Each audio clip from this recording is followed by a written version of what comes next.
আজকের দিনটা শুরু হলো একদম সাধারণ কিছু মুহূর্ত দিয়ে। নিজের জন্য রান্না করলাম গরম ভাত, ডাল আর আলু ভাজা। সহজ খাবার হলেও নিজের হাতে তৈরি খাবারের স্বাদ সত্যিই আলাদা। খাওয়া দাওয়ার পর আমার নিজের কিছু কাজ সেরেও নিয়েছিলাম। ছোট ছোট কাজগুলো শেষ হলে মনেও একটা আলাদা শান্তি আসে। এরপর নিজেকে একটু সময় দিলাম, একটা সতেজ শাওয়ার নিলাম।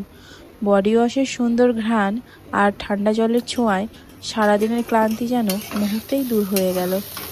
দিনের শেষে একটু আকাশের দিকে তাকিয়ে রইলাম।